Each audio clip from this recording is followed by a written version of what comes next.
हमारी इस पूरे क्षेत्र में जैसे बादल फट गए। नुकसान पूरे जिले में हुआ है। बेगमगंज, सुल्तानगंज, बाकी हिस्सों से भी हमारे कार्यकर्ता और किसान उन्होंने बताया कि वहां भी नुकसान हुआ है।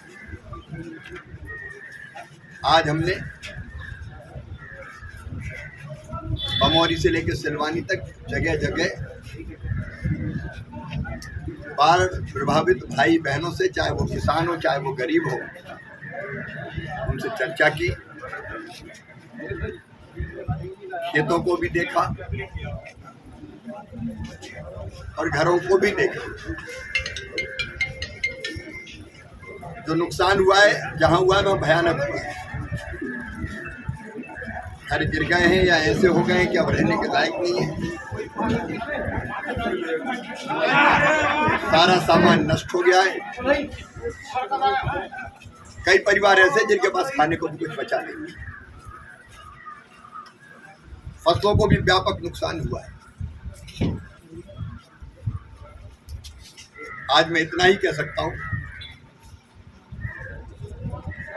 कि कुछ व्यवस्थाएं जो नितांत आवश्यक है, जैसे एक दिन के घर पूरी तरह से नष्ट हो गया, उनको तात्कालिक व्यवस्थाएं, ताकि बरसात तक काट सके उनके बच्चों के साथ। इसलिए अस्थायी शेल्टर उनको मिले, खाने पीने भोजन उसका पूरा इंतजाम हो जाए। प्रारंभिक काम, प्रारंभिक धनराशि जिससे ये रोज कपड़े लगते और बाकी आवश्यकता पूरी हो जाए।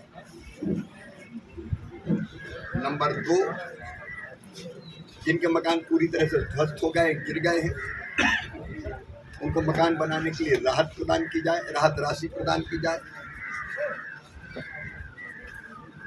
तीसरे, कई लोगों ने बताया हमारे पास पट्टे नहीं, यही बताया घर बहुत दिनों से बने, हम प्रशासकीय प्रक्रिया पूरी करके उनके पट्टे मिले, ताकि भविष्य में उनको प्रधानमंत्री आवास योजना का लाभ भी मिले और तात्कालिक व्यवस्थाएं भी हो। जिनके पास नगर पालिका की रसीदों से लेकर बाकी सारी चीजें हैं, जो प्रक्रिया होती है पट्टे की, उसको हम प्रारंभ करवाएंगे। फसलों के सर्वे में थोड़ा समय लगेगा और फसलों का सर्वे करके दोनों प्रकार की, एक RBC 6000 की राहत की राशि और दूसरे जहां फसल बीमा योजना हुआ है तो फसल बीमा योजना का आकलन करके फसल बीमा योजना के अंतर्गत उनको राशि प्रदान की जाए। 3 चीजें और रास्ते में मुझे मिली। एक,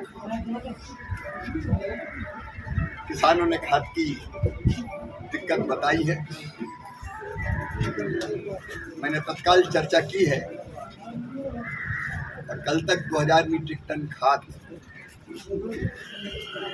रैक पॉइंट तक रायसेन में आएगा, जिसको सिलवानी भी भेजेंगे। 800 मीट्रिक टन यहाँ की आवश्यकता बताई तो वो यहाँ भी आएगा।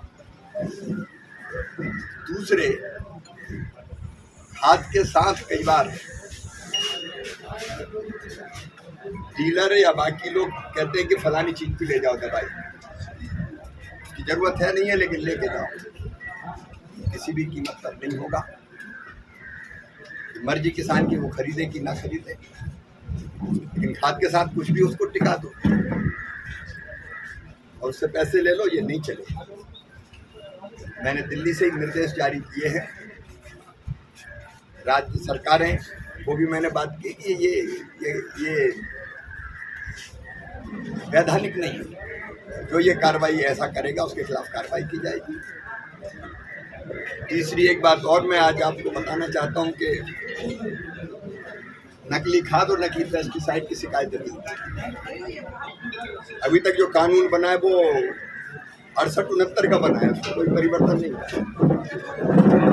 हम कड़ा कानून बनाने का ड्राफ्ट तैयार कर रहे हैं। हमारी कोशिश रहेगी, क्योंकि अभी तो 1500 जुर्माने में छूट जाते हैं। ऐसे लोग जो नकली बनाने का पाप करते हैं, इनको कठोरतम दंड जिसमें सजा शामिल है वो दिया जाए। मूंग खरीदी का कोटा हमने बढ़ाया है। मध्य प्रदेश का। यहाँ के किसानों की आवश्यकताओं को देखते हुए एक मूंग खरीदी केंद्र पर भी मैं गया था। मूंग खरीदी निर्बाध पूरी हो जाए, ये अपने आप में एक बड़ा फैसला भारत सरकार का। पहले समर मूंग खरीदी नहीं जाती थी, लेकिन 2000 रुपया प्रति क्विंटल का अंतर होने के बावजूद भारत सरकार ये जरूर खरीद रही है। खरीदी सही हो, इस पर नजर रखी जाए, किसानों से ही हो, इस पर नजर रखी जाए, और दिक्कत ना हो इसकी कोशिश की जाए। तो जितने तरह की चीजें आज दौरे में सामने आई है, उसके समाधान की कोशिश की है। संपूर्ण दौरे में आज आप भी साथ